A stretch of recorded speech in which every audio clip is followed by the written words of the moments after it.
السلام علیکم دوستو، میں عاصم سہیل آپ کی خدمت میں حاضر ہوں۔ امید کرتا ہوں کہ سب خیر خیریت سے ہوں گے۔ اللہ پاک آپ سب کو اپنی حفظ و امان میں رکھے۔ دوستو، آج ہم گوکھرو کے بارے میں بات کریں گے، اس کے مزاج اور خواص پر بات کریں گے، اور انسانی صحت پر اس کے کیا اثرات ہیں اس پر بھی تفصیلی بات کریں گے۔ دوستو، گوکھرو کے پودے زمین پر پھیلے ہوئے ہوتے ہیں۔ اس کے پتے چنوں کے پتوں کی طرح کے ہوتے ہیں۔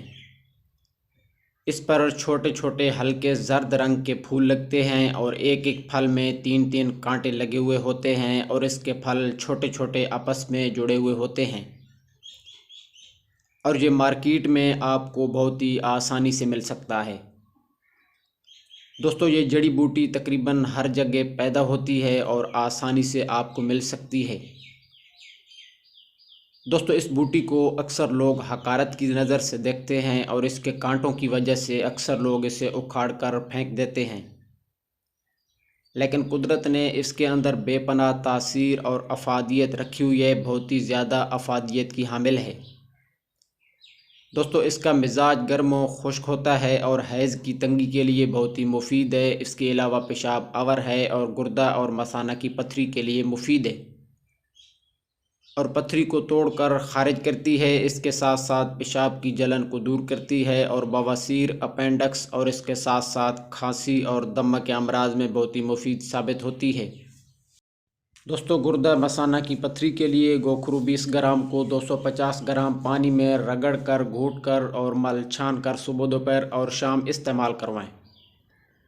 یہ گردہ مثانہ کی پتھری کو توڑ کر خارج کر دیتی ہے۔ اس کے علاوہ رکا ہوا پیشاب کھل کے آتا ہے، اور اس کے ساتھ ساتھ پیشاب کی نالی کا زخم بھی ٹھیک ہو جاتا ہے۔ دوستو، درد گردہ کی صورت میں 20 گرام گوکھرو کو 250 گرام پانی میں ابال لیں، اور جب پانی نصف رہ جائے تو مل چھان کر مریض کو دن میں 2-3 مرتبہ پلائیں۔ یہ درد گردہ کے لیے بہت ہی مفید ہے۔ اس کے علاوہ امراض جگر میں گوکھرو 20 گرام، سیاہ مرچ 5 گرام کو 250 گرام پانی میں رگڑ کر، گھوٹ کر صبح و شام مریض کو پلانا جگر اور تلی کے امراض کے لیے بہت ہی مفید ہے۔ اس سے ضعف جگر، جگر کی کمزوری اور جرقان کی شکایت بھی ختم ہو جاتی ہے۔ دوستو، گوکھرو کا استعمال بالوں کے گرنے میں بھی بہت ہی مفید ہے۔ گوکھرو کے 1 کلو کوٹ کر 12 کلو پانی میں رات پر بھگو کر رکھ دیں۔ صبح اس کو ہلکی آنچ پر پکائیں، اور جب 2 کلو پانی رہ جائے تو اتار کر چھان لیں، اور اس میں آدھا کلو سرسوں کا تیل ڈال کر اس کو دوبارہ آگ پر پکائیں، اور جب پانی جل کر صرف تیل باقی رہ جائے تو اسے اتار کر ٹھنڈا کر کے محفوظ کر لیں۔ اس کو بالوں میں لگانے سے بالوں کی جڑیں مضبوط ہوتی ہیں، بال سیاہ ہوتے ہیں، اس کے علاوہ لمبے اور گھنے ہو جاتے ہیں۔ تو میرے دوستو، یہ تھا ہمارا آج کا پروگرام۔ امید ہے کہ آپ کو پسند آیا ہوگا۔